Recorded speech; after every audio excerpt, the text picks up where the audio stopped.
Après des mois et des trimestres également, on veut dire, d'enthousiasme débridé et débordant, les investisseurs maintenant s'inquiètent de plus en plus d'une formation, d'une bulle spéculative dans le secteur de l'intelligence artificielle. Bonjour Philippe. Bonjour David. Philippe Escande, éditorialiste économique. C'est vrai qu'après le conglomérat japonais SoftBank, on a eu le fonds du milliardaire Peter Thiel, qui est cofondateur de PayPal et de Palantir, qui ont tous, les deux, SoftBank et Peter Thiel, vendu leur action Nvidia. C'est pas n'importe qui hier, c'est au tour du patron de Google, enfin d'Alphabet, Sundar Pichai, de mettre en garde sur cette bulle frénétique autour de l'intelligence artificielle. Qu'est-ce qu'il nous dit concrètement? Alors concrètement, il nous dit que ça lui rappelle les années 2000. Alors les années 2000, on n'est pas très loin de la création de Google, mais il fait évidemment référence à l'éclatement de la bulle Internet. Alors on sait très bien que Internet a largement survécu à la bulle des années 2000, mais néanmoins il y a eu une correction absolument considérable sur le marché qui fait suite à une frénésie d'investissement, de promesses et donc de valorisation boursière absolument extraordinaire. Et eh bien la période d'aujourd'hui, elle ressemble évidemment de plus en plus à celle-là, hein. Vous l'avez dit tout à l'heure. De plus en plus d'acteurs à la fois s'inquiètent des investissements qui sont programmés dans l'intelligence artificielle. On atteint des chiffres absolument délirants, hein.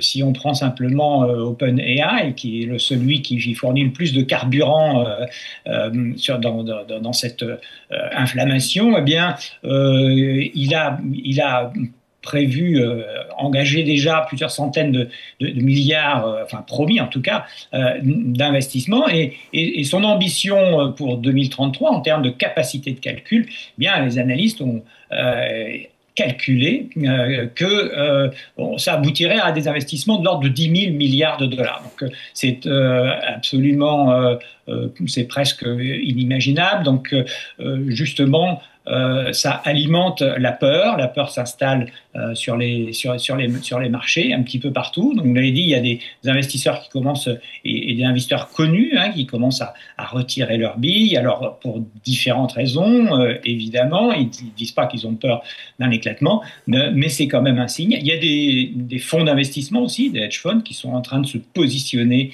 de la même façon sur une chute probable du marché. Et puis, il y a un élément qui inquiète beaucoup aussi, hein, et qui n'est pas le fait de Google, c'est que on commence à faire appel au marché du crédit.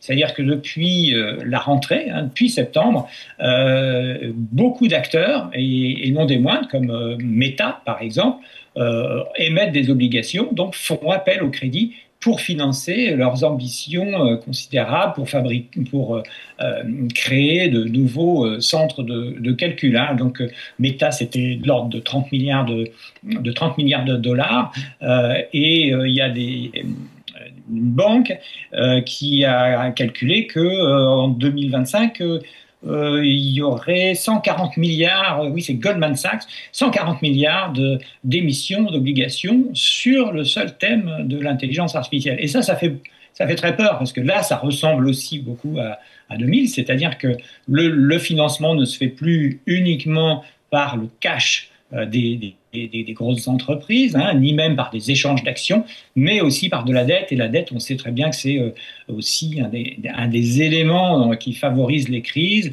et qui les rendent plus graves, parce que évidemment, c'est un pouvoir de dissémination beaucoup plus important dans la sphère financière. Donc il y a un vrai parallèle entre la situation actuelle et la bulle Internet de l'an 2000. Encore une fois, vous avez raison, c'est Sundar Pichai qui fait ce parallèle entre les deux, et on sait comment l'histoire s'est terminée.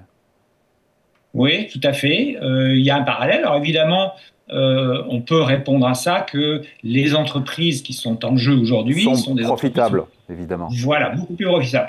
Alors c'est vrai, mais c'est pas vrai d'OpenAI, qui est évidemment celui qui manipule en ce moment les allumettes enfin, en tout cas, qui risque de faire exploser tout ça. Et de toute façon, même pour les acteurs qui sont très profitables, ça n'empêche pas eh bien, un retour, enfin en tout cas un retour de manivelle sur des promesses qui sont beaucoup trop importantes. Hein. On parle par exemple beaucoup ces derniers temps de Oracle. Oracle, c'est une grande entreprise qui a annoncé énormément d'investissements en intelligence artificielle, notamment avec OpenAI. Il est certain que s'il y a une bulle, elle sera une des premières à dégringoler, compte tenu à la fois de son engagement auprès d'OpenAI et puis de son niveau d'endettement. Et ça rappelle ça, des entreprises très profitables des années 2000. Hein. Prenons Cisco, par exemple, qui à cette époque-là est même devenue la première capitalisation mondiale un bref moment. Eh bien, cette entreprise, elle gagnait beaucoup d'argent et quand même, elle a beaucoup pâti évidemment de l'éclatement de la bulle, même si elle est encore toujours présente.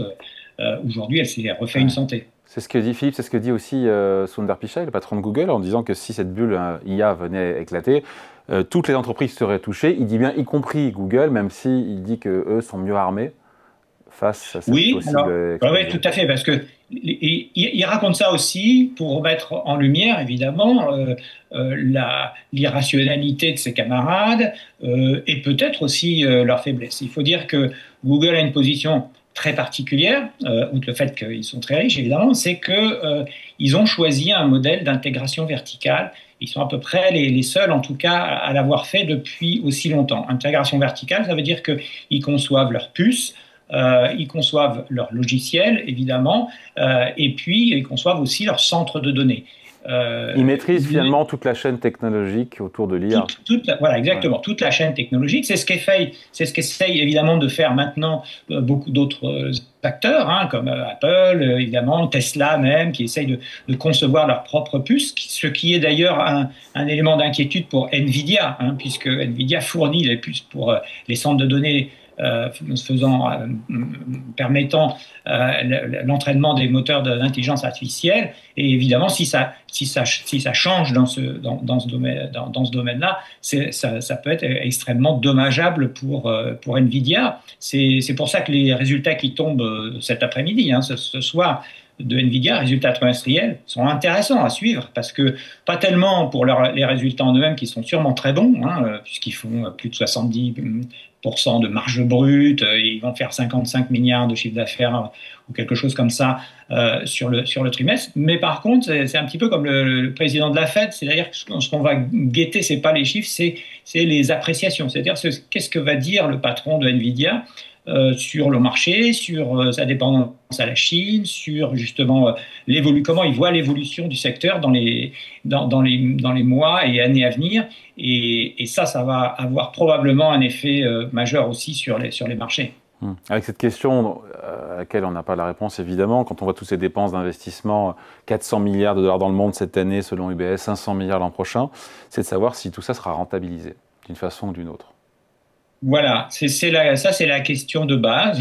C'est classique, c'est basique. Hein, c'est la question essentielle, c'est-à-dire, OK, on sait que ça va marcher, il n'y a pas de souci, c'est comme Internet, on sait que l'IA va révolutionner une grande partie des affaires et de l'économie, mais est-ce que les investissements qui sont en train d'être faits verront en face des profits, une amélioration de la productivité et donc des profits, donc des clients et donc des profits qui sera à la hauteur des enjeux. Et ça, c'est pas du tout sûr. Et probablement qu'on est, comme le disait Sundar Pichai, dans une phase où on annonce trop d'investissements par rapport à la réalité du marché, en tout cas celle des années à venir. Bon voilà, est-ce qu'on vit un monde bascule ou d'accélération? Vous en pensez quoi? Moi, je pense qu'on vit effectivement une grande bascule. On ne sait pas si cette bulle va se dégonfler doucement ou de façon assez majeure, mais je pense que les craintes qui sont en train de s'installer militent quand même pour une vraie cassure en tout cas et dans un horizon de temps qui est assez proche. Allez, merci beaucoup. Explication de point de vue signé Philippe Escande, éditorialiste et économique. Merci Philippe. Bonne journée. Merci David. Salut.